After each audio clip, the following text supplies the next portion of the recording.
you very much, sir, for being seated. I'm honored to deliver a brief remarks at this landmark event organized to commemorate the 2 remarkable years in office of our amiable and highly respected Chief of Defense Staff, General Christopher Musa, and our service chiefs. Today marks not just the passage of time, but a significant milestone in our collective efforts to address and mitigate the complex security challenges confronting our beloved nation. It is without doubt a day of reflection, recognition, and renewed commitment to our national security.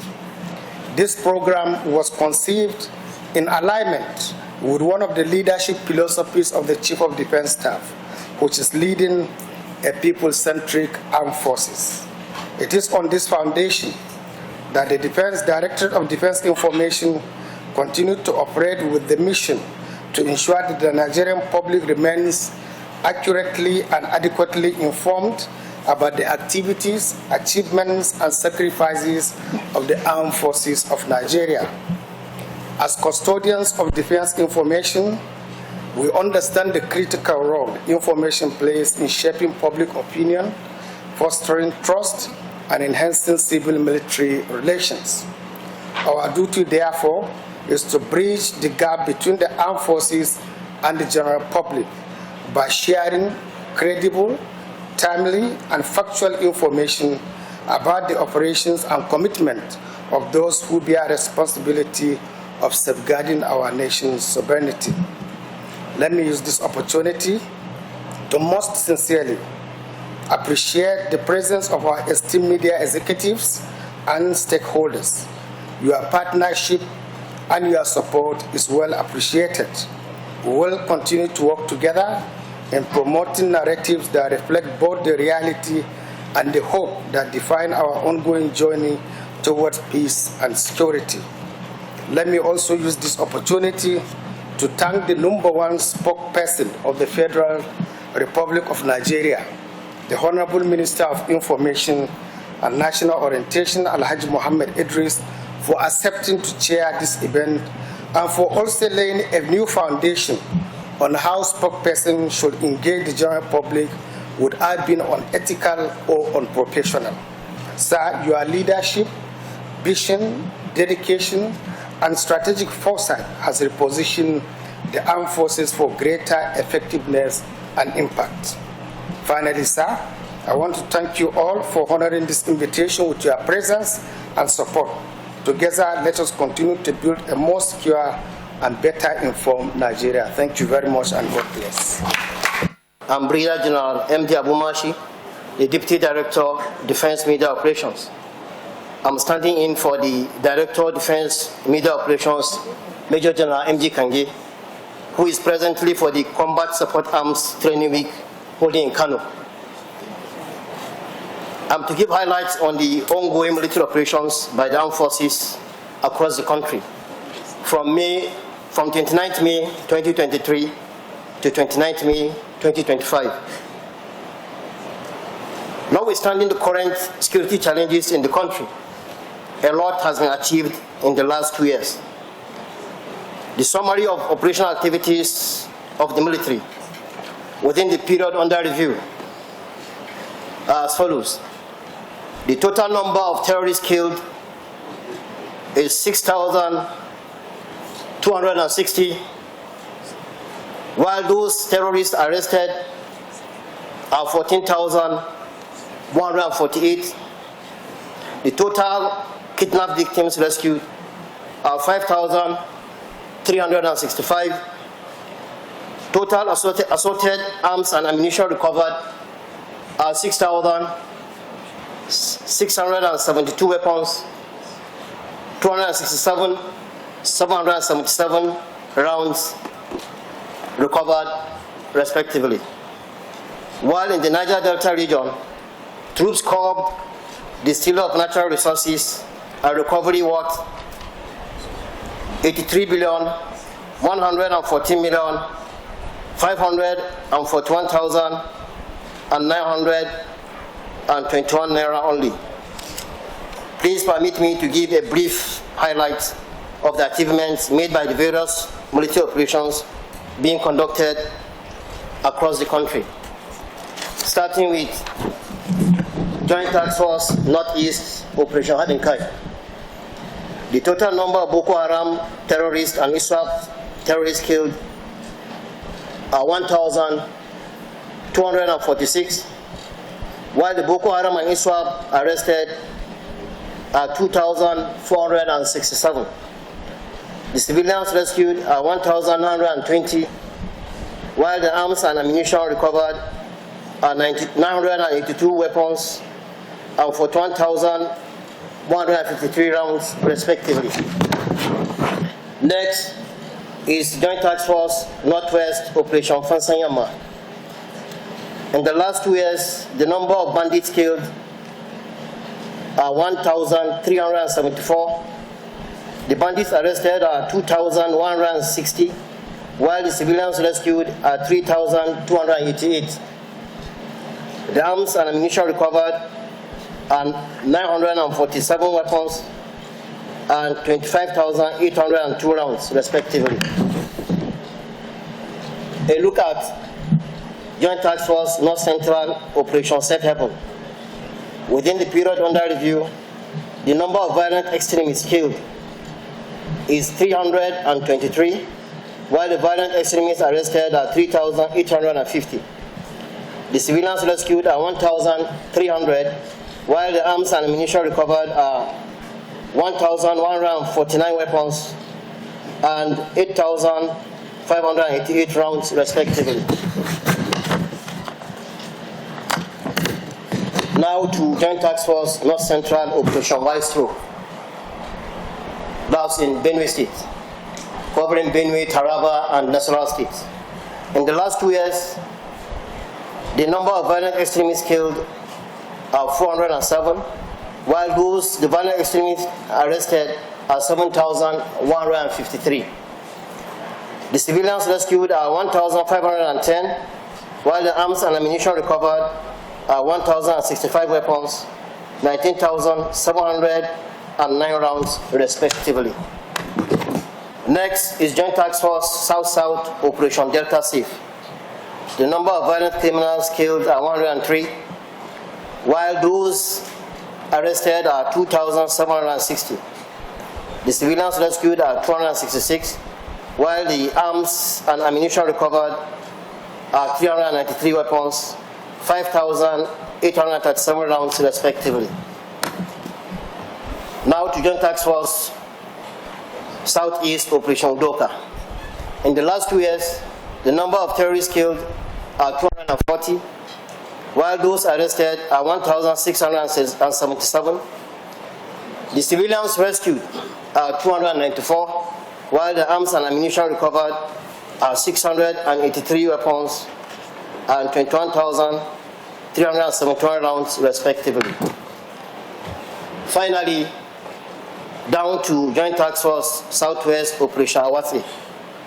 Within the period under review, the violent criminals killed are 8, while those arrested are 1,763, while the civilians rescued are 89, and the arms and ammunition recovered are 103 weapons and 177,904 rounds, respectively.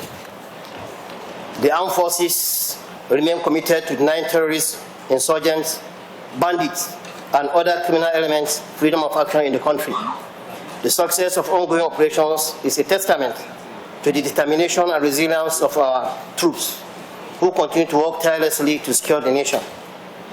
The Defense Headquarters commends the bravery and professionalism of the troops involved in all operations and assures Nigerians of its continued efforts to ensure the safety and security of our citizens. Thank you and God bless. I'm glad to be here today to brief you on our efforts to transform the Nigerian Air Force into an agile and resilient force, which is fully on course. Ultimately, my goal is to bequeath to the nation a well-equipped service that can operate effectively, singularly as a service and jointly with other services to deliver air power in any operational environment. In the last 2 years, the Nigerian Air Force has reached new heights in operational capabilities. 15 brand new aircraft were received by the Nigerian Air Force, including 6 T-129 attack helicopters from Turkey, 2 Augusta Westland 109 Tracker helicopters from Italy, 3 Beechcraft King Air aircraft, and 4 Diamond aircraft. An additional 49 platforms are expected before the end of 2026. They include 3 CASA 295 aircraft, 10 Augusta Westline 109 Tracker aircraft, 12 AH-1 Zulu helicopters, and 24 M346 fighter aircraft. These aircraft will be in the country before the end of next year. These new acquisitions reinforce readiness to reposition the Nigerian Air Force to effectively meet the air power demands of Nigeria. The delivered platforms have greatly enhanced Nigerian Air Force operational effectiveness, enabling the service to fly over 4,500 hours in 2,304 sorties for 1,974 counterterrorism operations within the last 1 year. Similarly, the Nigerian Air Force flew over 4,670 hours in 2,713 sorties for 2,610 anti-banditry missions, as well as 1,450 hours in 453 sorties for 366 counter-crude oil theft missions between last year and the year before. Between January to May this year, the Nigerian Air Force has already flown over 832 hours in 469 sorties for counterterrorism operations, 2,000 hours in 919 sorties for anti-banditry missions, as well as 751 hours in 340 sorties for counter-crude oil theft operations. All these missions contributed decisively to the attainment of operational objectives and enhancing our national security. It is gladdening to note that through the meticulous efforts of our aircraft and armament engineers and technicians, we conducted the first ever in-country 4,800 hours inspection on the Dornier 228 aircraft. Additionally, we successfully reactivated a Dornier 228 aircraft that had been grounded for over 23 years. Some other aircraft reactivated include 2 Augusta Westline 109EM, 1 Mi-35P, and 1 Mi-171 helicopters, as well as 1 ATR-42 aircraft.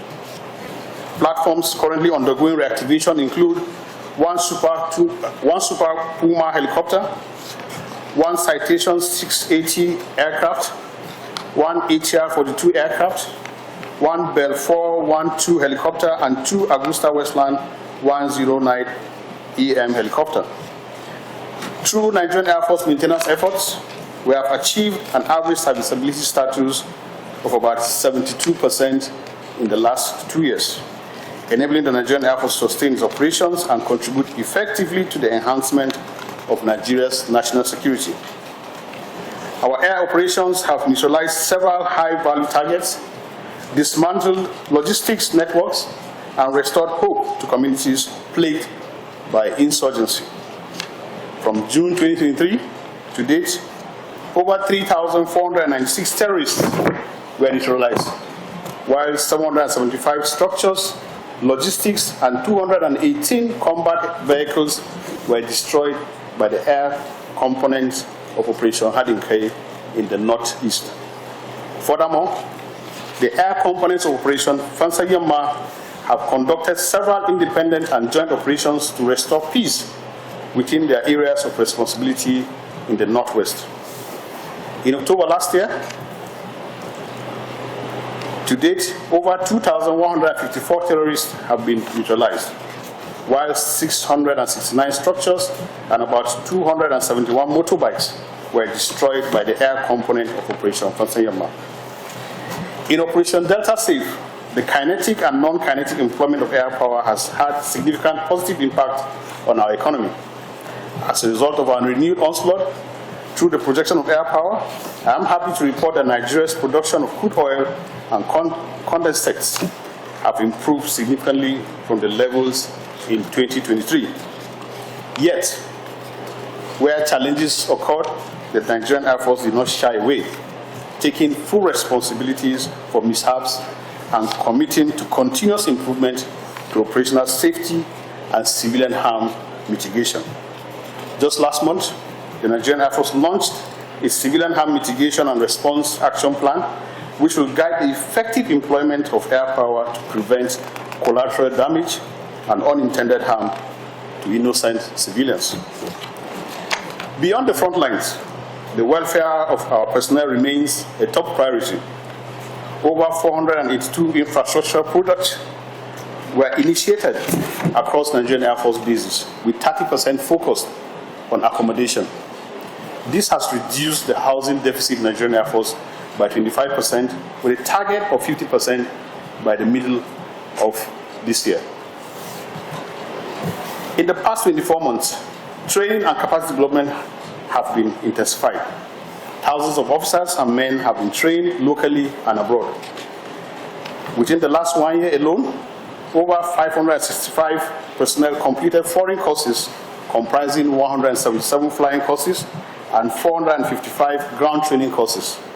Meanwhile, new simulators and immersive learning technologies have also been deployed, preparing the Nigerian Air Force for future warfare. Let me briefly talk about some challenges impeding our efforts in the employment of air power for enhanced national security. Funding is obviously an issue, especially given the current economic realities.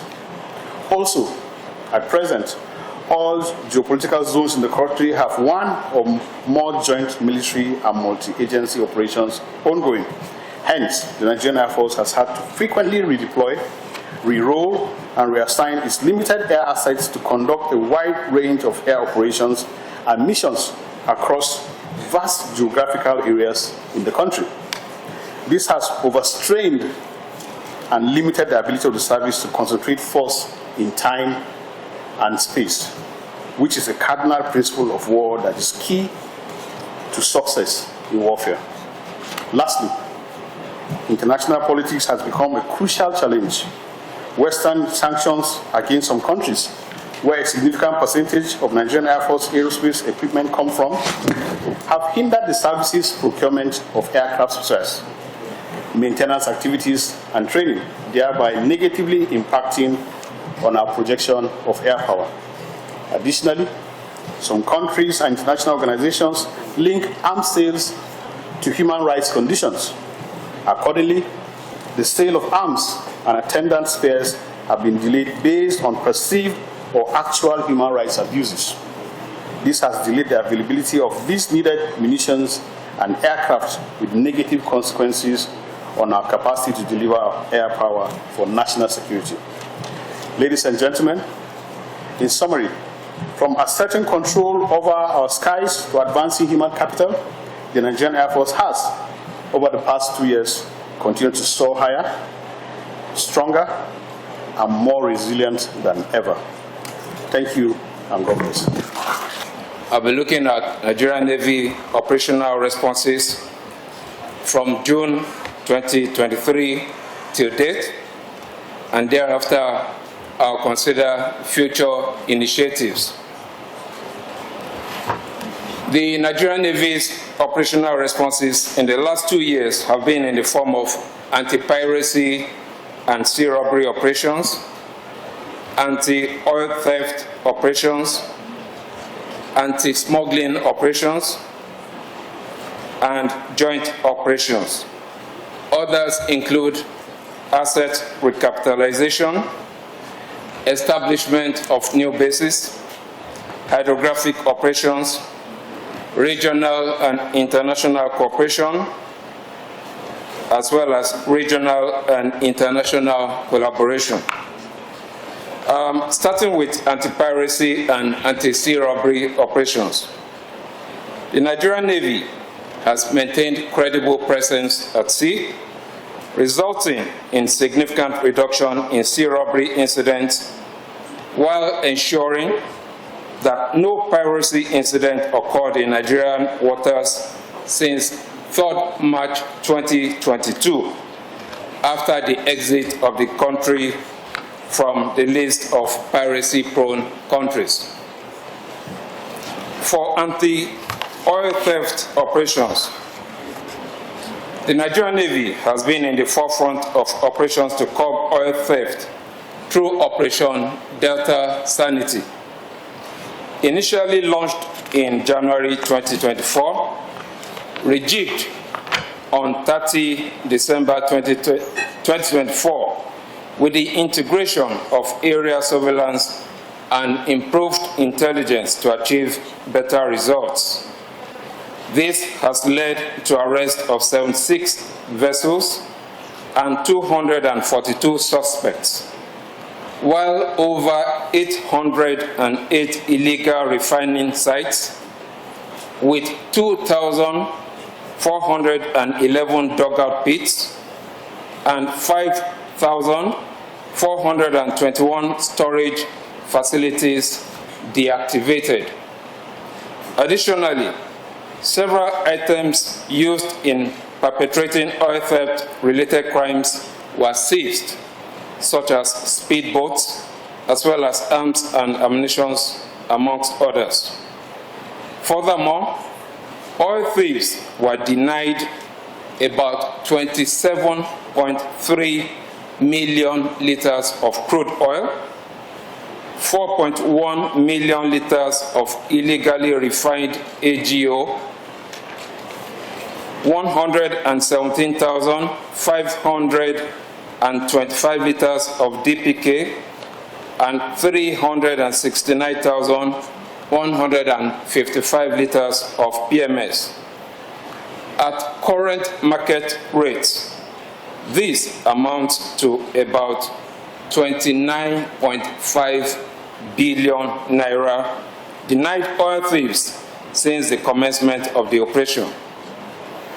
The effectiveness of our operations has been measured by data and statistics, such as high percentages of terminal factors recorded along the Trans-Niger, Trans-Escravos, and Trans-Forcados pipelines by as much as 98 to 100% since the 3rd quarter of 2024. Also, recent data from the NUPRC indicate that crude oil theft has reduced to about 5,000 barrels per day.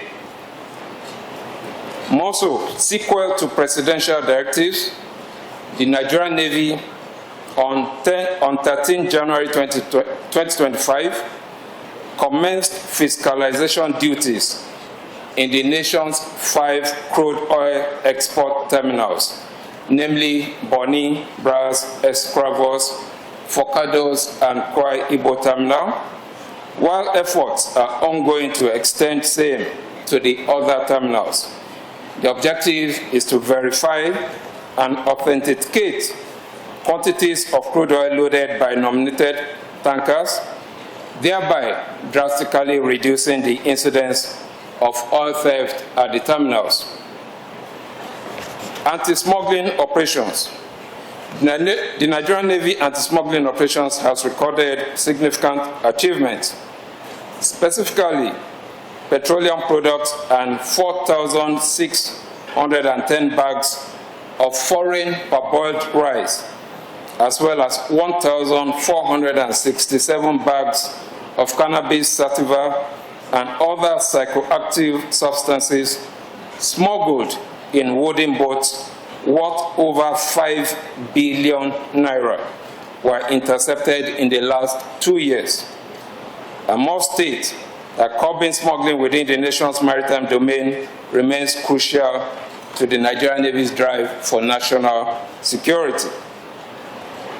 For joint operations, The Nigerian Navy currently has over 1,800 personnel, including special boat service and special forces detachments deployed in 9 ongoing defense headquarters-led internal security, as well as counterinsurgency and counterterrorism operations in the 6 geopolitical zones of the country. Also, maritime components of these operations were supported with necessary logistics and contributed significantly to the operational successes recorded in the last 2 years. Of particular note was the contribution of Nigerian Navy components in Operation Flood Sanity in the wake of the devastating floods in Maiduguri and Operation Lake Sanity in Darak, Cameroon in 2024. In addition, the Nigerian Navy operationalized Naval Outpost Shagunu in April 2025 to check the influx of bandits and arms smuggling along the River Niger axis of Niger and Kebbi states. In terms of asset recapitalization, in recognition of the need to continually boost the Nigerian Navy's operational capacity towards enhancing effectiveness in the accomplishment of its mandate, the Nigerian Navy has in the last 2 years acquired several maritime assets. This includes several patrol boats, as well as the 3 ships, Nigerian Navy ship Ikogosi, Nigerian Navy ship Faro, Nigerian Navy ship Sherry, as well as 3 Agusta 139 Tracker helicopters recently commissioned on 31st May by the Honorable Minister of State for Defense during the Nigerian Navy's 69th anniversary celebration. It is gratifying to state that the Nigerian Navy has also reached an advanced stage in the construction of seaward defense boats 4 and 5 at the Naval Dockyard Limited, which are expected to be completed soon. Establishment of new bases. The ever-changing and challenging operational environment, coupled with the need for expanded operations, necessitated the establishment of new bases to effectively address contemporary threats. It is in this regard that the Nigerian Navy recently established the Nigerian Navy ship Madueke in May 2024 to effectively support efforts in dealing with security challenges in the southeast axis of Nigeria.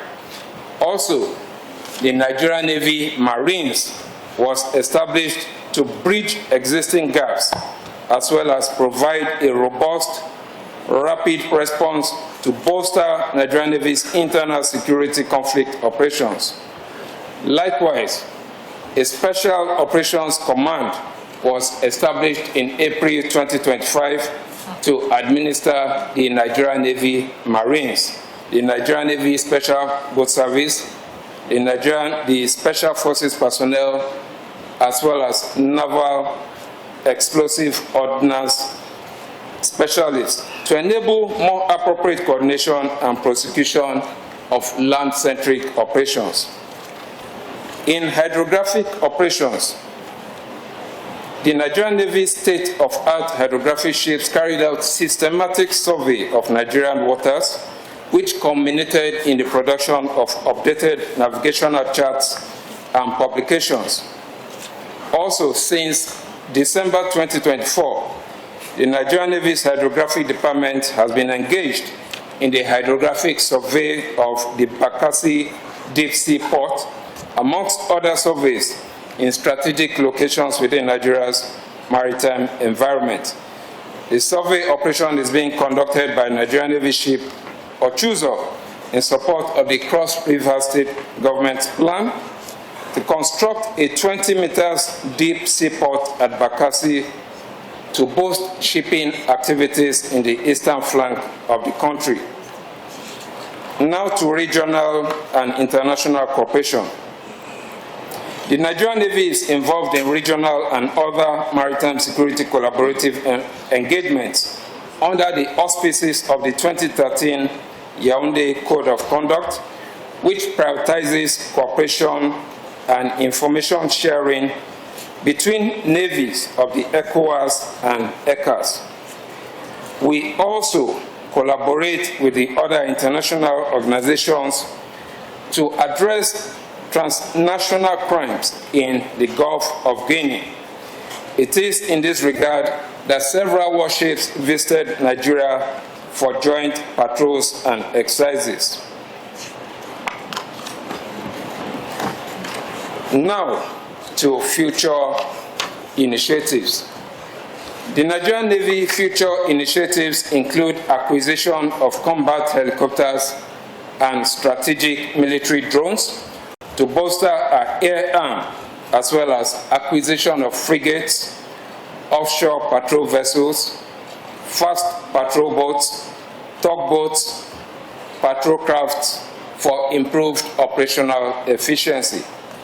Notably, the Nigerian Navy is set to take delivery of two 76-meter high-endurance offshore patrol vessels from the Dacian shipyard in Turkey, which would augment long-range patrols within the region and beyond. Equally, we plan to deploy 20 additional houseboats to enhance the choke point security architecture for monitoring internal waterways in the Niger Delta region. These acquisitions will significantly enhance the Nigerian Navy's capacity to conduct extensive maritime security operations. In conclusion, the operational activities of the Nigerian Navy have been intensified in the past 2 years, leading to the denial of criminal elements of the use of over 34.5 billion worth of crude oil, petroleum products, and smuggled rice, amongst other items. Nonetheless, the Nigerian Navy is poised to increase this achievement in the future. This would, however, require increased funding for the Nigerian Navy in order to sustain the operational successes, infrastructural development, fleet recapitalization, and capacity building initiatives. Thank you for listening. Operating under the leadership and guidance of the Chief of Army Staff, has, in the last 2 years, carried out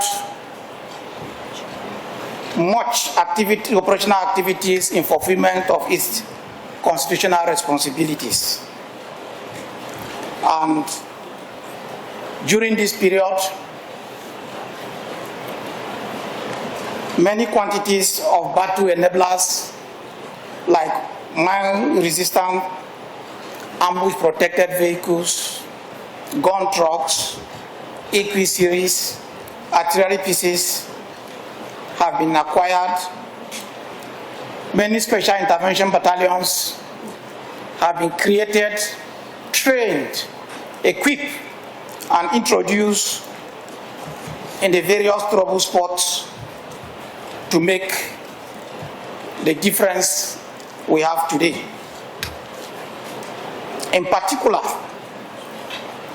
beginning with the Northwest Zone, in the last 2 years, the Nigerian Army as the land force, operating with other services and agencies, has degraded the Lakrowa terror group to the extent that they cease to pose a serious threat to major towns and villages in that zone. They only exist at the moment on the fringes in far-flung villages where they try to assimilate into the communities and no longer stand alone as an identity to pose such threats. We hope to eventually eliminate them altogether. Nigerian Army operations during this period has also succeeded in restoring normalcy in most parts of Sokoto, Zamfara, and Kebbi states, leading to the return of many communities or villagers to their communities. In particular, we have eliminated key bandit leaders like Bashiru Yelo, Halilu Subudu, Ashiru Kachala, Buba Kachala Nafaransi, Aminu Kanawa, and many others. They can no longer pose a threat to the communities in that zone. Other bandit leaders, sensing imminent defeat, people like Umar Black, Abu Rada, Daba Musa, Abdullah Lankai, have quietly gone to surrender.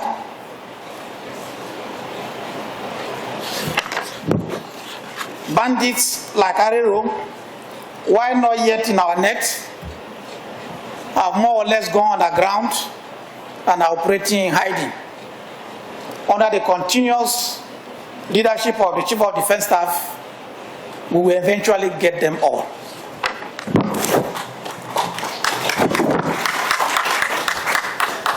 In the North-East zone, over the last 2 years, kinetic operations have eliminated Boko Haram ISWAP activities in states in the zone like Bauchi and Gombe, as well as most part of northern Borno.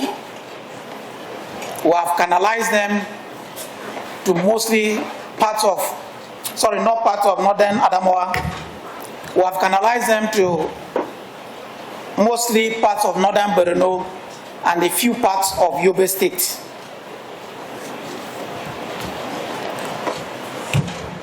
Many communities in places like Kukawa, IDPs are able to return to their communities. A few months ago, we had a few setbacks in some places, but a quick rejig of our operations and review of our strategies have stabilized the situation in those areas as well, and has led to some most recent achievements, including the elimination of key terrorists like Abu Fatima, who Hitado had a 100 million naira bounty on his head by the Borno State government. We eliminated him last month.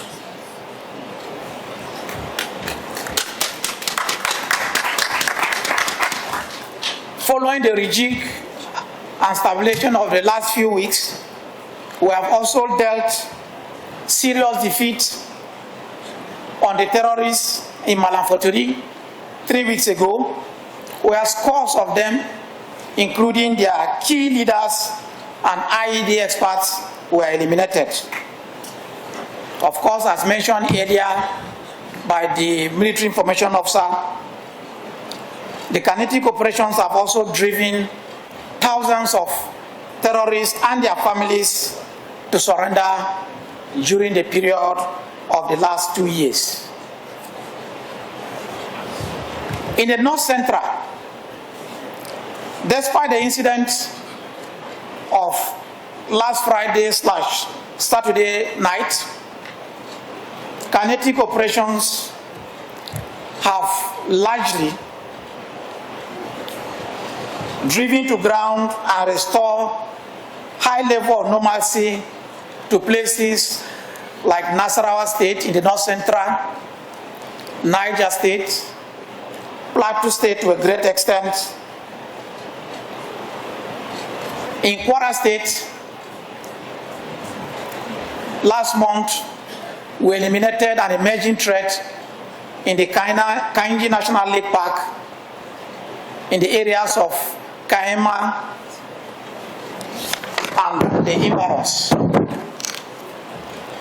I think the only black spot in the North Central region was the incident of a few days ago, and with following that incident and the actions that are taking place now, eventually, most parts of the North Central will also become like the kind of normalcy we have in Kwara State and other parts of the North Central.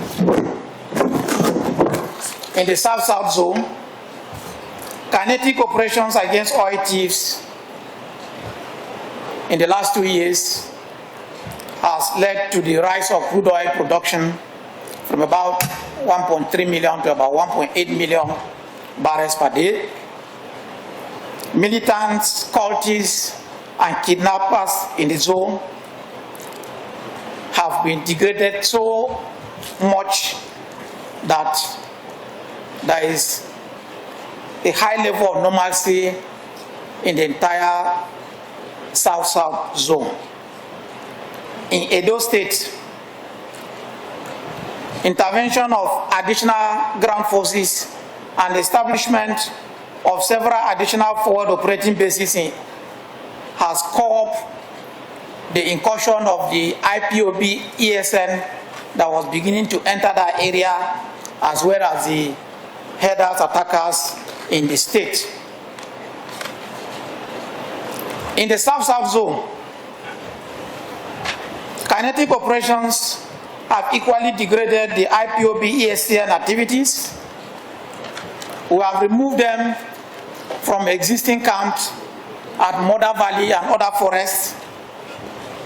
Economic activities and major markets at Aba, Odisha, and other places have returned to operating at normal rate.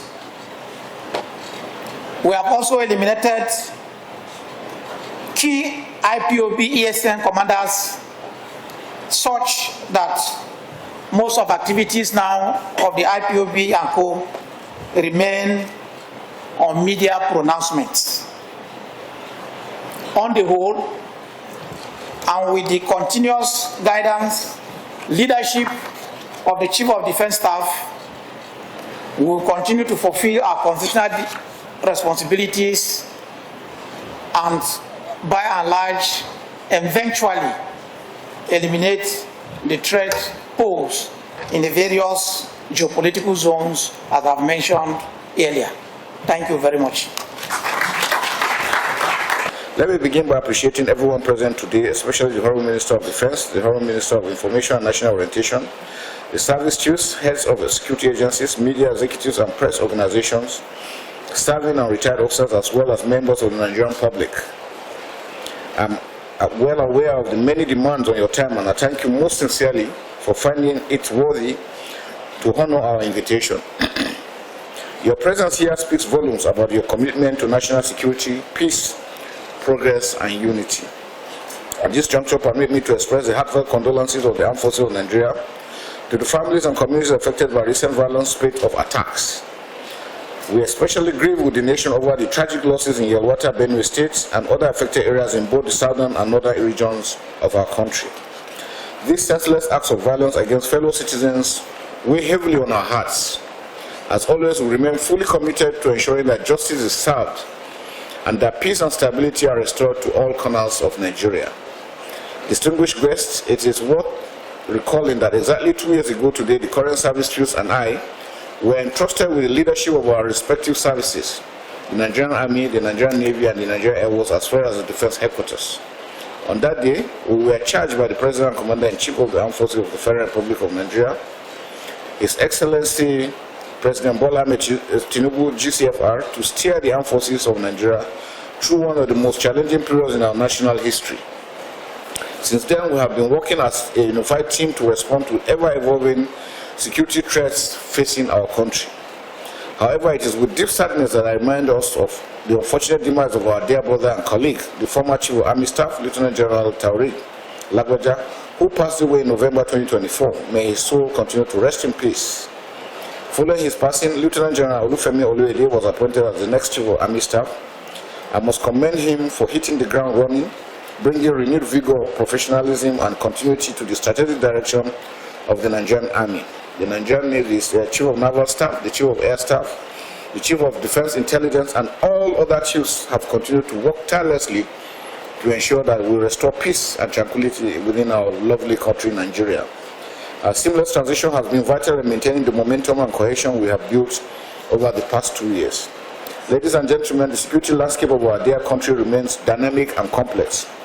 We are contending with an array of the adaptive and unconventional threats from non-state actors, including terrorism, insurgency, banditry, secessionist violence, and other forms of organized crime. These multifaceted threats underscore the urgent need for a comprehensive, multidimensional, and multidisciplinary approach. In response, the armed forces have fully embraced the whole of society approach, a framework that emphasizes synergy among the military, government institutions, and the people as a unified trinity in the fight against insecurity. The primary objective of today's engagement is to foster direct interaction with media executives from across the country. This platform allows us to present a clear and factual scorecard of our operations and activities over the past 2 years. More importantly, it provides an opportunity for an open dialogue where the media and members of the public can ask pressing questions and the service chiefs and health and security agencies can respond with sincerity and responsibility. We believe that truth and trust are the cornerstone of national resilience. We remain open in our activities, and we assure you that we are committed to protecting the lives and properties of Nigerians. In today's battles, particularly against terrorism and insurgency, we are not only engaged in physical combat but also fighting a war for the hearts and minds of the people. In this non-kinetic theater, the media is a powerful force. The battle for perception, which entails controlling the narrative and countering misinformation and disinformation, is essential to strategic success. How the media reports on our operations have a significant impact on public perception and morale, both locally and internationally. This is why we seek a professional, objective, and nation-oriented partnership with the media. Let me reaffirm that the Armed Forces of Nigeria remains unwavering in its mission to protect the sovereignty and territorial integrity of our country. While kinetic operations are ongoing across all theaters, we have also come to fully appreciate the importance of non-kinetic strategies, which now constitute over 70% of the efforts required in modern asymmetric warfare. In this context, the media is not just a supportive actor, but a central player. Nigerians are deeply interested in understanding their security situation and future prospects. Hence, the narratives we shape as media professionals will significantly influence public sentiment, national unity, and peace building. As I conclude, let me once again appreciate all of you for honoring our invitation and urge you to continue working collaboratively with the Armed Forces of Nigeria and other security and law enforcement agencies to restore total peace and stability to our dear country. In this regard, I sincerely appreciate the Honorable Minister of Defense, Alhaji Abubakar Badru, CON, the Minister of State Defense, the Minister of Information, for their consistency and invaluable support to the armed forces. They have been there for us all through, and we continue to appreciate you, sir. Finally, I profoundly and unequivocally appreciate the continuous, unwavering, and unprecedented support of the President and Commander-in-Chief of the Armed Forces of the Federal Republic of Nigeria, His Excellency President Bola Ahmed Tinubu, GCFR. He has been steadfast in ensuring that his renewed hope agenda brings tangible security and development to all Nigerians. Yesterday, I'm sure we saw how the President also visited Benue State for on-the-spot assessment. It shows his commitment in ensuring that every Nigerian enjoys the peace in his country. Let me encourage us all not to despair, even in the face of temporal setbacks. Like we always said, defeat is temporal, victory is forever. Be assured that the Armed Forces of Nigeria, in synergy with all security agencies and Nigerians, are determined to overcome these challenges and make insecurity a thing of the past. I thank you once again for coming as we continue to work together to build a peaceful, secure, and prosperous Nigeria where every citizen can thrive and enjoy the dividends of democracy. I'm sure the short clips we saw has shown us the sacrifices that people have been making that most times people don't really realize. These are fathers, these are mothers, these are sisters, these are wives, spouses of those that are committing themselves daily to ensure that Nigeria is peaceful and secure. So it is important that we learn to encourage them for what they are doing. We must speak positively. We must love one another. We must love our country, and we must pray for our country. Thank you very much, and God bless you all. Before my address, let me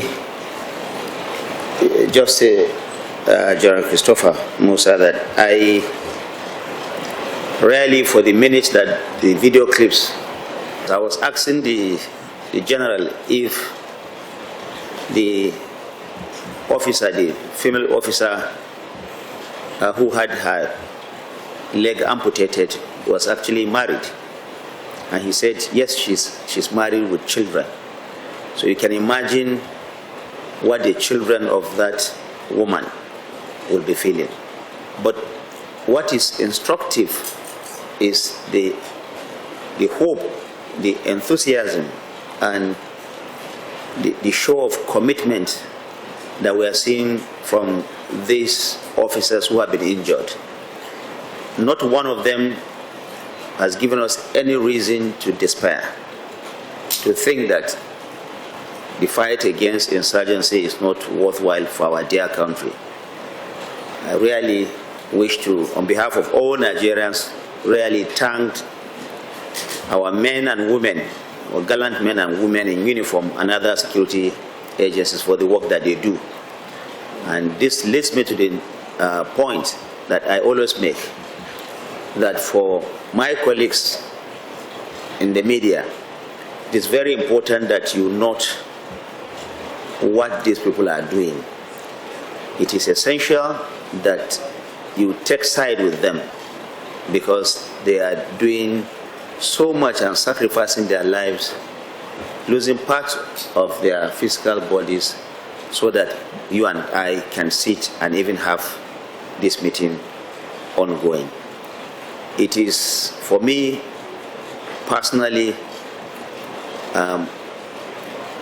not encouraging when I see, and I always say it, when I see the Nigerian media prioritizing the news of these terrorists and criminal elements over and above what our men and women in uniform are doing. They are working for Nigeria. They are fighting for you. You cannot side with the enemy. It is important that all of us recognize that they are working, sacrificing their lives so that all of us can have a peaceful, united and prosperous Nigeria. It is not useful when our front pages, we are ceding our front pages to these criminal elements. Let's take them off our screens. Let's take them off our front pages.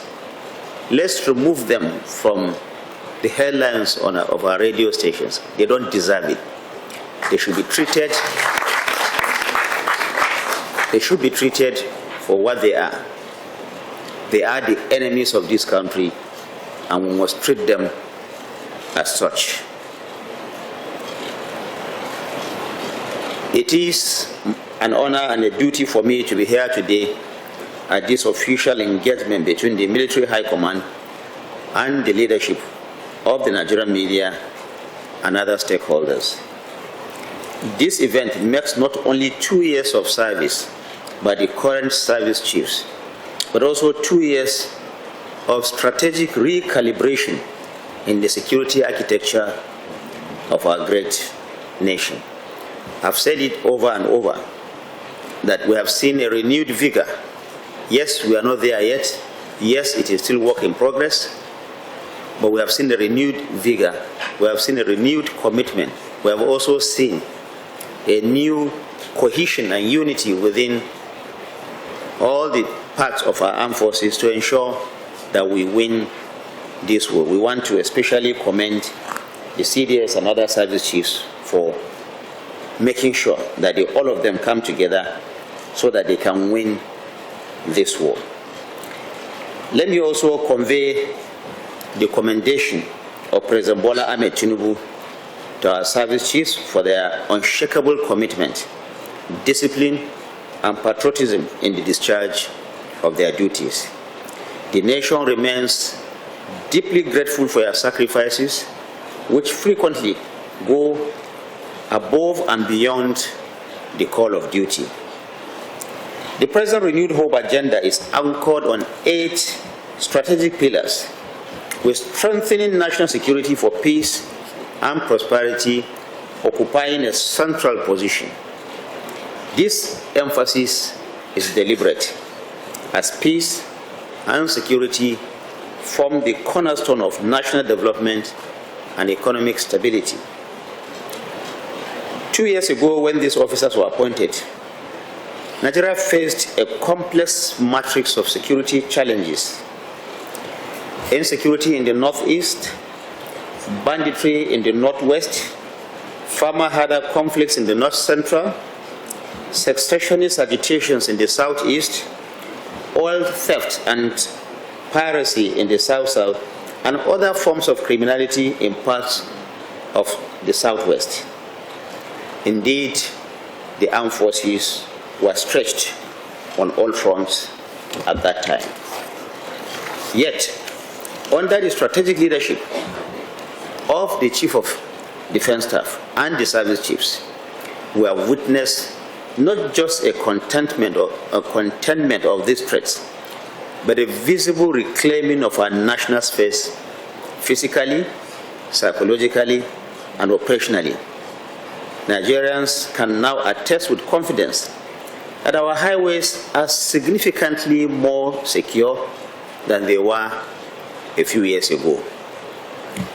Today, we gather to highlight the milestones, from the successful degradation of the Boko Haram and ISWAP cells, in the northeast especially, to the decisive operations against bandit enclaves in the northwest and north central.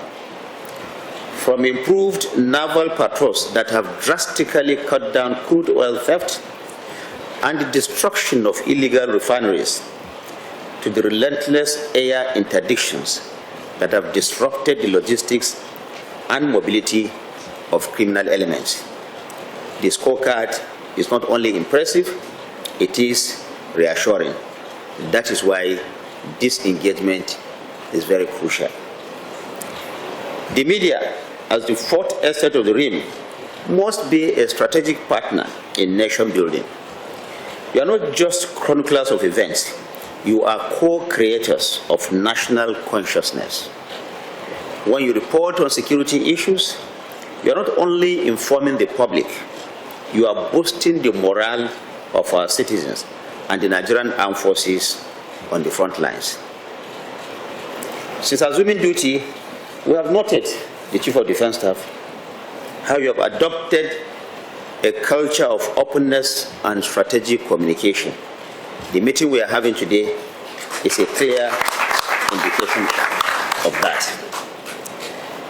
This expanded engagement, therefore, is a further demonstration of that commitment to transparency, to collaboration, and to trust.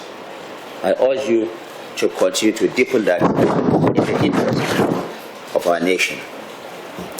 Ladies and gentlemen, as Minister of Information and National Orientation, I've always insisted that security reporting must be responsible, factual, and nation-focused. We must resist, like I said earlier, the temptation to sensationalize or unintentionally serve the agenda of our adversaries. Most often,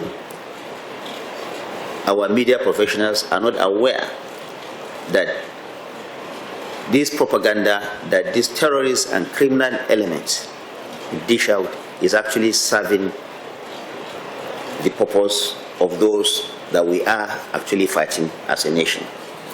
Let me assure you that the Tinubu administration will continue to support our military, not just with arms and equipment, but with policies that strengthen intelligence gathering, enhance interagency coordination, and promote the welfare of personnel and their families. The media is expected to report not only what has gone wrong, but what is being done right. Highlight the sacrifices of our troops. Tell the story of progress. Balance criticism with context. That is the true calling of responsible journalism. Let me congratulate the Chief of Defense Staff and the service chiefs once again on this milestone. You have restored hope, saved lives, defended our sovereignty, and above all, reminded all of us what it means to serve our dear country. As we present your scorecard today, I urge all stakeholders, particularly my friends in the media, to take note of the progress made and amplify it. It's not always a bad story. Let's amplify the progress that we have made. Doing so will serve as a vital moral booster for our gallant officers and men in uniform, who work tirelessly day and night to secure our nation and to create an environment where all Nigerians can live, work, and thrive. Thank you for your kind attention, and God bless our armed forces. God bless the Federal Republic of Nigeria. Thank you for the opportunity to address you this morning. We have from the communities from everywhere, people tend to want to, for their own selfish reasons, want to benefit from the funds they can get from the terrorists. They want to support them by giving them information and all this. Now, the example I gave with Benue, I told you I was there. The places they burnt were targeted. There were specific areas, and those areas were where the IDPs were staying.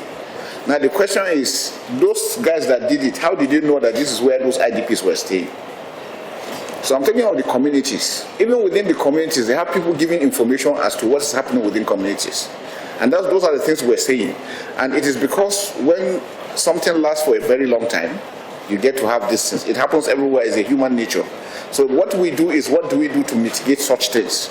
And that is forums like this, awareness to people, training. And training not only for the military. The media, you do a lot of training on how to get information across. The communities too have to be trained. And that's one thing we're lacking in Nigeria that is important. Security lessons must be taught right from primary school. We've grown up over time because there's been peace while growing up, so we don't take these things very seriously. The Israel you are talking about, I hope you know that there is a kind of military system they have that every Israeli must go for training. You must serve for 2 years before you leave. So as you speak, everybody above 18 is a military man. So he automatically knows what it is. And then the ones that are not 18 yet, they have these lectures, these programs. They teach them what to do, what to see, what to look out for. We don't have those things. And that's why it's important now that we have challenges like this, we must be able to develop that aspect of security training for our children from the beginning until they grow up, and it brings out the awareness. So you mentioned the issue of the rehabilitation. I always tell people that in war, it is natural that once your enemy surrenders, you can't kill him. And people have held us accountable on such issues. So we too, because Nigeria is a signatory to human rights, we are duty bound to obey it. So once there is that, anybody who surrenders, we are bound to receive him and take him and prepare him for prosecution. That's how it has been done. And we make sure that those ones that have gone also go through the safe corridor. And safe corridor is where they are de-radicalized until we're sure who they are and they're sent back. And I can tell you, those of them that went there have not gone back to anywhere. You'll be hearing reports they've gone, no. They are not the ones doing those selling of those arms. Most of the people selling those arms are people that are just doing business on their own. In Maiduguri, you find commercial vehicles, commercial drivers will drive into filling station, buy full tank. When they go across, they have some arrangement, they can remove some quantity. If he buys 50 liters, he can remove 35 liters or 30, drop it somewhere and drive off. He just has enough to take him and bring him back. And he's making a kill, he's making money. I gave you an example in the Northeast. Some NGOs, government officials came in and took hotels and paid for 10 years. Now, if somebody is paying for 10 years, what does that mean? Is he ready to move? He's not ready to go anywhere, and he doesn't want it to end. Landlords in Maiduguri then, how much were they getting for rent? And then somebody is coming to pay you 10 times that amount at once. Do you think he wants it to end? Wouldn't naturally. So you see, the war economy comes in, and once the war economy comes in, saboteurs will increase to make sure it's prolonged. There are people that are benefiting from it. And I keep on hearing most of the people saying the military doesn't want it to end. I say, who is that? Who is that foolish person that is dying and wants it to continue? I mean, the video, the clip we showed you, these are parents of people. These are fathers, mothers.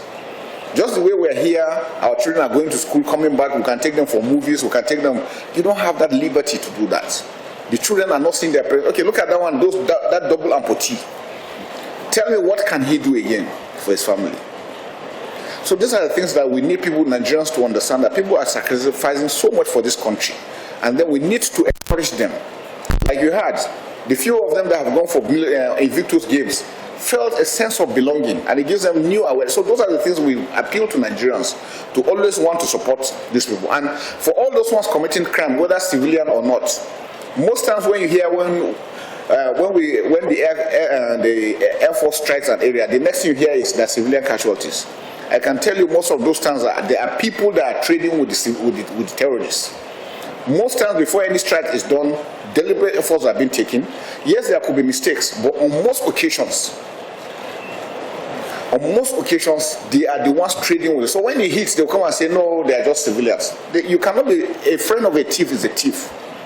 So that is the procedure, and that's how it is. So we tell you that we are working inwardly, checking also our own men. In case we have people like that, we always want to check them, and then those ones from outside. So those are the things we're doing.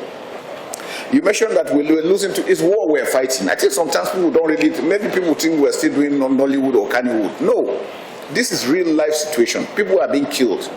We're fighting enemies that don't mean this country well.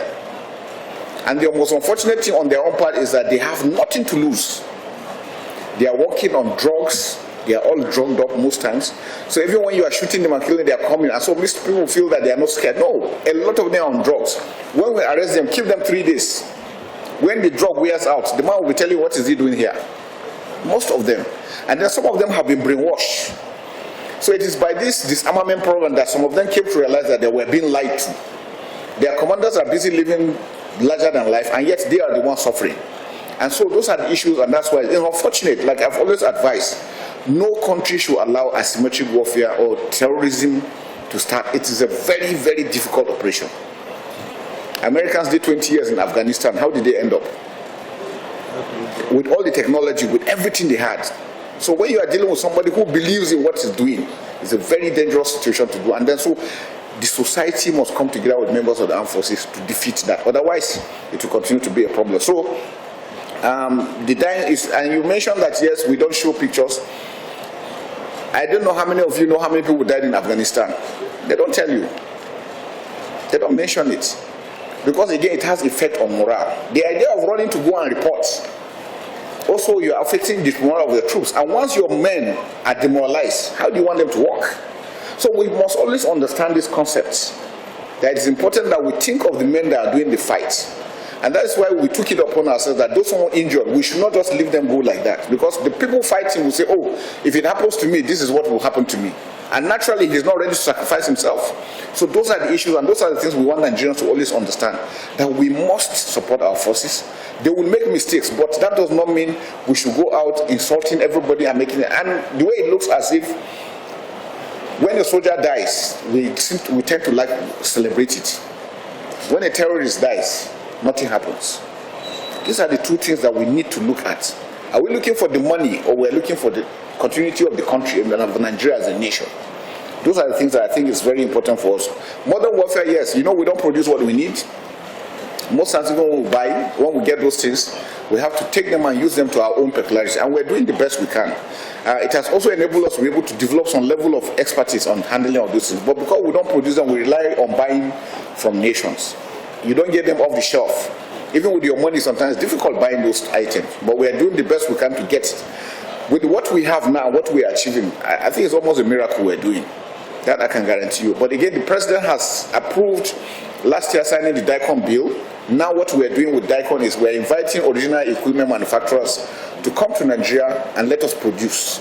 Now if we produce in Nigeria, we'll have the weapons we require, we will save our foreign exchange, we'll be able to employ our own youths, and besides that, we will be able to sell to our countries, our neighboring countries, some of these things. Because even if they have diplomatic issues, militarily we're all working with all our neighbors. because we know the danger. The enemy you are fighting does not respect human, does not respect border. He attacks anybody. So if we don't come together to fight, to prevent it, they can attack Nigeria or attack Niger or Chad. So we're still working together. That I can assure you, we're doing that. On the issue of Alero, Alero, the Bia Alero is just like a pseudonym they use for themselves, like a commander or something. So the one they kill is not the same one you saw in Katsina. And like you mentioned, yes, sometimes it's when you see you are doing one thing and then somebody else is doing something else. We continue because it's democracy. So we need to continue to dialogue to make the states to also understand that we need to work together. Some of these states have gone to establish vigilante groups and all this thing without adequate training. The model we did in Maiduguri, where the communities were the ones who actually selected the youths. We gave the police and the civil and the DSS, they profiled them to ensure that they are not having any criminal record, they are not criminals. The military trained them and we attached them to the military. So they were the ones giving information, be able to protect, give us early warning before the enemy comes. So that has saved the situation. But because they are under the control of the military, we have controlled their excesses. Now when you leave them alone, a lot of them have issues in the past. They want to use this opportunity now to settle those scores. So it creates another problem. And the worst one you can do is when you make it one ethnic group. Now you are creating a problem because now he wants to defend his own ethnic group against others. And then it becomes tit for tat. And then you can't stop that. Before you know it again, unintended consequences, you bring another aspect of it. So it is important. But what I can tell you is what challenges we are facing now, most of them did not start now. They have been there since independence. And because concrete steps have not been taken to address them, they've continued to grow and grow till the monster they are. And during the military regime, because people were afraid of military, when you do something, something will happen. They waited until democracy came, and then the freedom to exercise. And then these people misinterpret freedom to mean to do whatever you feel like, but forgetting the fact that your freedom stops from when you affect somebody's freedom. And that is the point that people have not been able to bring. And for most of the challenges we're having, if we sit down critically and look at them, we can address them because they are man-made. The problem we have in Nigeria are man-made, and if man is ready to solve them, we'll get them. So that's why I'm happy the president has taken the bull by the horn to ensure that he tackles this issue. It is for Nigerians to come together. And the important thing is we must learn to love ourselves. We're already in this country together. Any aspect of fighting because of tribe, religion, and all this will not take us anywhere. We must understand that other countries have gone, if you read the history of other countries, they've gone worse situations like this. But they came and said, look, we cannot continue like this. We must draw a new page. And that's what I think Nigeria has gotten to. We must learn to move forward. We must learn to love ourselves and love our country. And that's what will make the difference for us. The deployments are done. We have seen the gaps we're having. We're talking with the state government because, like I said, a lot of it has to do with politics. Is it boundary demarcation? It's still there. Farmer headers issue is still issues that can be sorted out. If we're able to build ranches, because one thing I realize about what's happening is the perception is there's land grabbing. And again, because things were done before. In the past, most communities stayed with Fulanis and their native locals without any problem. If a cow enters a farm and eats a farm, the cow is arrested, the owner of the cow will come and pay compensation. If any animal is mistakenly dies or whatever, compensations are made. It got to a stage where these compensations were not made.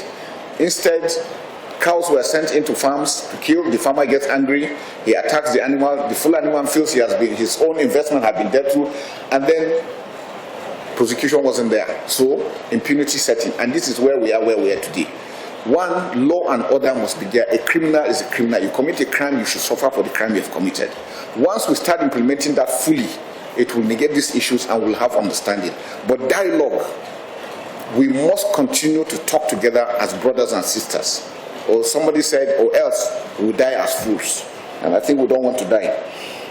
On the issue of intelligence, yes, intelligence is coming in. Like I told you, because of the insider information, that's actual day that it happened. The troops were there. There was a faint attack in another village. When the troops moved in, that's when they now came in to attack this other one. And that's what happens, because there are people telling them, okay, the troops are here, the troops are there. I can tell you consistently, If troops are moving on operation, there are people that are monitoring them, tell them 3 vehicles, this number of soldiers, this number of this is what they are doing. This people are giving them that information. People take food to them. People take even women to go and give them, to tell you how bad it is and how sad the situation is. So that's why we want to preach the aspect of good governance. We believe that if there's good governance and people have a sense of belonging, most of these issues will go down if we address them properly. Border management efforts, the last time I spoke about fencing of the wall, I know there have been pros and cons about it, but I tell you, for me, from what I've seen, it's important that we take decisive action. We must learn how to protect our borders. Somebody mentioned 1,000 and something porous borders. The Sahel is hot. Niger, Mali, and Burkina Faso are going through so much stress. If you leave them the way they are going in the next 1 year, those countries I'm afraid they might collapse. And once they do, Nigeria is the target.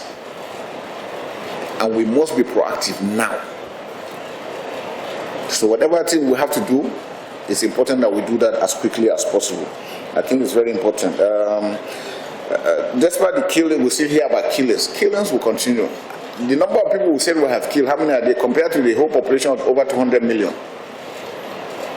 We have porous borders. There are people that are empty, not eating. You know, since Libya has fallen, the whole of that Sahel is open. There's free movement of drugs, illegal immigration, light weapons, small arms, all moving. Once your border is empty, all those things are flowing into your border. And like I told you, the attraction is Nigeria, because people believe Nigeria is rich. So that's why the more you are killing, the more are coming in. And then when you have so much high rate of unemployment, poverty, illiteracy, it's easier for people to be drawn into crime and criminality. And so those are aspects we are putting. So most of these things are not military solution, like I said. It's a holistic thing that has to be done. To address them, local governments must work.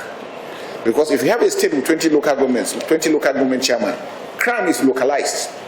Each local government will be the chairman, will be dealing with the criminals within his own domain. It will not all come together to the states. And so it will mitigate those things. And so those are the things that we try to preach so that we can get those things. Thank you very much. If you arrest somebody, does not mean he's guilty. So you have to investigate. And so that's what's been done. And you know, investigation also takes time. One of our challenges, again, is the legal system. Sometimes it's obsolete, sometimes it takes a very long time. For the military, we always like something is done, is investigated, and action is taken so that other people can see and, you know, not repeat the same thing. So investigation is going on because we have to also sort them out. I give an example. When they started surrendering in the Northeast in 2023, it was then we realized that it's not everybody that is there was a terrorist. Sometimes when they come and capture a village, they move all the able-bodied men, including children, boys. They take them in and force you to fight. So you see, you must be able to identify that one is either you fight or you are killed, because you will see it. They will behead those that said they wouldn't do it. So naturally, everybody wants to stay alive. So some were forced into, some were used as slaves. They were used for farming, they were used for this and that. Different categories. So we had to take time to sort out these people. And these things take time. And again, because you have to also get a concrete case so that when you go to court, it's something you can prosecute, because, you know, technicalities are there. You go there and you don't bring something, they say it's not good. Before you know, you will see a case, you know that it's thrown away because of technicalities. So you must do due diligence in what you are doing. All these things take time. It's been done, and it's been done by the Attorney General of the Federation. We are holding the terrorists, but they are doing the sorting out. There is an investigation team independent of us. The Attorney General is the one who prosecutes, and prosecutions have been done. And during investigation, those ones that are found not to be part of it are taken to safe corridor. We have been doing that, and that's why sometimes you hear them going under de-radicalization and all that and being released. So it's a work that has been done. It's something that is ongoing. We will not stop. We will continue to do that, and we will continue to arrest and then sort them out. That's how it is for us. Now, how do we address those things? Do we have a national ID card? Do we know how many Nigerians we have? Do you know who is a Nigerian? Your border is open. If any arrest, can you do a thumbprint and identify who the person is? But if we go abroad, why do you think it's easier for them to arrest somebody when a crime is committed? Because every individual has a number. Your thumbprint, your picture, your address, everything is there. So it's easier for us to trace who you are. But now we have multiplication of you have the NIN, you have the BNI, you have the what and what, all not linked together. So my advice, let's do a comprehensive census. With technology, we can do census that can capture every Nigerian in the world that is alive. If you go to outside advanced countries, they can tell you this community X, there are 5,000 people, and that 5,000 is what, because they know. If somebody dies, they know. If somebody is, if there's breath, is known. Everything is captured. It's planning, and it checkmates insecurity. It's just like issue of toll gates. You know, there are some of the things we are looking for comfort. We jettison these things, and these things are all the things coming to play on us. Toll gates are also control measures. If something is stolen, somebody is identified, passing through a toll gate, you will be identified. So you see, those are these are measures that we need to look at as a nation. As we are looking at our border management, we build up a database so that every Nigerian, anything you do, they just tell you, give me your number. When they key in, they know who you are, they know everything about you, which hospital you were born, which school you went to. Nothing is hidden. Those are the things that I think we need to also given to follow up.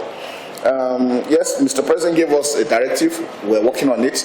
That's why the service chiefs, you see them, they're not all here. Everybody's out in the field, making sure that we address this fully. Because we want to put this, but like I said, military effort is just 30%. 70% is non-carnality, and it has to do with good governance, fairness, justice, equity. Because if you are ruling people and the people don't feel that, if you tell somebody to give the peace, yes, and he's hungry or he's unemployed, there are easy tools to be used.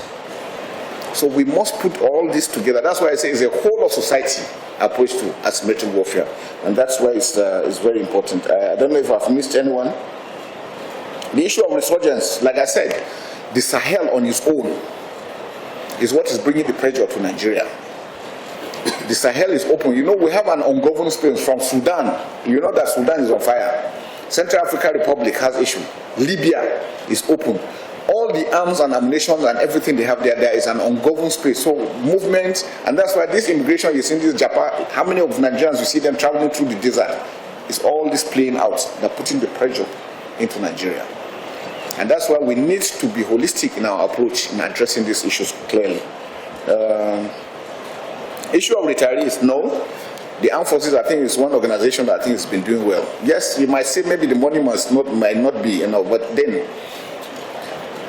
they are being paid their allowances. That one you are paying a moment before you go.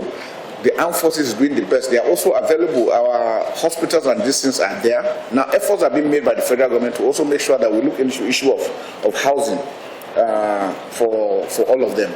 Any of them that has any issue on any allowance is taken care of. Yes, sometimes there might be delay. It affects everybody. You know, Nigeria is going through stress, so it's not like that. But I can tell you that they are being taken care of. Their salaries are paid. Just recently, we've gone through using improved ICT to make sure that instead of bringing them we find that every quarter or so they bring them to come for verification. Now, no, it has been decentralized. You can stay where you are and verify, and we know who you are. What we found out again, there is a lot of issues on it. Sometimes you find a lot of discrepancies. So efforts are being made to ensure that we address them very well. There's a lot of good things being done, but because the media is not aware, the public too do not have that understanding. That's why we're opening the space transparently, with all sincerity, to ensure that we talk to you freely and we give you every information. There is nothing that is ongoing that you ask and we don't say. If we don't know, we tell you we don't know, we'll find out and then we'll get back to you. And because we want to maintain that credibility, which is very, very critical. Like he mentioned, the families, we pay families, sponsor the family of anybody who has died till university. The armed forces does that, all through. And so many things, the medical aspect that is followed, it's not, we're not doing, we wish we could do more. But again, we are also taking from the purse, from the resources available. But I can tell you, we're not throwing our people away. The welfare of our men is very important, like I mentioned, because the way you treat those ones that have left will determine the ones that are serving their level of commitment. And we are very, very mindful of that, and then we'll continue to do that. Those of them that have went, you watch the clips, some of them told you they were taken to Germany, some people were taken to Dubai, Egypt, all because of treatment. And that calls for the importance for us to be able to develop our own medical system so that we don't need to go out. Because you can imagine how much money it costs to take one person out. That money will treat more people on ground if they are here in Nigeria. So I'm happy that we have new hospitals that are also coming into Nigeria, and we're hopeful that they will be cheap enough and kind enough to also extend.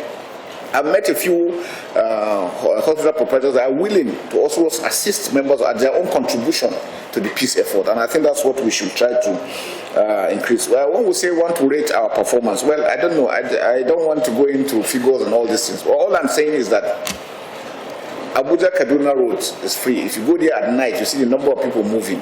Schools are opening, markets are opening. For us, those are indicators that things are getting better. And once you go from insurgency and you start seeing this little idea of criminality, because that's how it starts. It goes up. Once it starts coming down, it goes down like that. Like in the South, because now they don't have ability to break pipeline, do all those stuff, they started sea piracy, doing robbery, minor robberies and all this, to show you that they cannot get to their objective. So, and that is why I said law and order. Every society must be able to have law and order being implemented. Criminals must be dealt with as criminals. Like, I'm happy somebody mentioned the issue of cases pending, or you give bail. These are not things what the military can do. Because, you know, we cannot even prosecute. Whatever we do, we hand over. And so it has made, we can only prosecute our own personnel to some extent. Now with human rights, in those days, in Liberia, an officer shot another person and killed him. He was court-martialed, tied to the stake and shot. Case finished. But do that nowadays, the whole country will be uproar that you are trying to kill people. So you see, those are the things, the dynamics that are also affecting our system. Because the military law is military law, it has its own standard that we follow. But because of human rights and our signature, we have to obey those things. So it bends the law, and once people cannot see the repercussion for their action, impunity sets in. And it is that impunity that we're in now. You take somebody to court, he gives you, he's given a bail, and the case is gone. It's not what the military can do. So those are the things we're appealing that we should look into it and be able to address. Strategies, there are so many. And with asymmetric warfare, it's not like the conventional. Conventional is country to country, you know who your enemy is. Now we're dealing, you don't know who the enemy is. That person that is smiling with you could be the enemy. So you see, it makes it more dangerous and more difficult. There were issues that we had, we do clearance operation, we go into communities, they will just bury their weapons and come out and tell you. And if the man is not carrying arms, to you, you can't determine. You pass and go, behind you he digs out those things and attacks you from the rear. This is what we constantly face. So when these things happen and actions are taken, then you hear people coming with human rights. But one question I always ask us as Nigerians, have you ever wondered when we are succeeding so much, that's when this so-called human right or amnesty come after us? How many of them have been talking about the other wars presently ongoing? So why is it only our own that they are interested in? These are questions that we should ask ourselves. And there are some people, remember some people 2015 Nigeria was going to pack up. This is 2025. 10 years later, we're still strong. So it's not everybody that means us well. And our ability to identify who are our friends and who are our enemies as a nation is critical in what we are doing. So I think these are areas we want to continue to do. From sports magazine, yes, I don't know whether you are covering our sporting events a lot. Yesterday we just finished the CDS Independence Basketball Competition, and with because we see one thing I feel, growing up we had the privilege, like the old man was born and raised in Sokoto. Growing up we had primary school sports, secondary school sports, university sports that engaged the youth all through the year. Now do we have that? So we have so many youths not doing anything, they become willing tools. We need to go back to things like sports. Nigeria is a talented country in every sport. With that, we can do and engage a lot of people. That will be their source of livelihood. And just like movies and Nollywood and all this. So we need to open up this, and that's why I said it's a whole of society approach to tackling insecurity. Once you can speak the language, the acceptance is different. And I think it should be made compulsory for us, for every Nigerian to be able to at least the 3 major languages. Because it really, really unites us and will build that synergy that we're looking for. As long as we keep on saying, no, I am not this, I am not that, I am not that, we can't build up that. Countries are coming together. I don't know why we think we want to be separated or we want to be doing things to make us apart. We must learn to work together. I think that's very, very critical. So imagine they just give an information that an attack and it's 10 kilometers away. But because of the nature of the road, you have to have a soldier that will step out with the equipment to trace if there's an IED there. Now he's going to cover 10 kilometers on foot. He has to cover the width of the road, continue like this for 10 kilometers. Tell me how many hours it will take him. Because if you rush and you climb one, you are gone. So sometimes you see 10 kilometers, it takes him more than 5 hours. Because he needs to be careful. If you make that mistake of stepping on that thing, everybody in that vehicle is gone. So those are the challenges. So sometimes you hear, no, we have told them it's not far and then they didn't go. No, it's beyond that. And that's what we're saying, infrastructure. We have operated in areas where even motorcycles cannot go. Even motorcycles cannot go. Maybe you have to use bicycle. Challenges we have in Benue, no roads. Infrastructure is a great issue there. And you know, because it's a river area, you have water bodies crisscrossing all over. So there's so much. So these are the things also affecting us. So that's why we're saying good governance. If we have good roads and tarred roads, it makes it a lot easier to move. Reinforcement, resupply, and all these things. So those are the issues. And we account for them because even when they send the decision, we want to know when were you informed, what did you do? And we have standing court martials. On daily basis, we try our personnel for actions like this. You are getting information, it took you a while, and you don't have, your roads are good, you have all the ability to move, and you didn't. Why didn't you do it? You must answer to it. We just prosecuted a brigadier general in Plateau State. We are doing so much. So those are the things that we tell you that we are doing.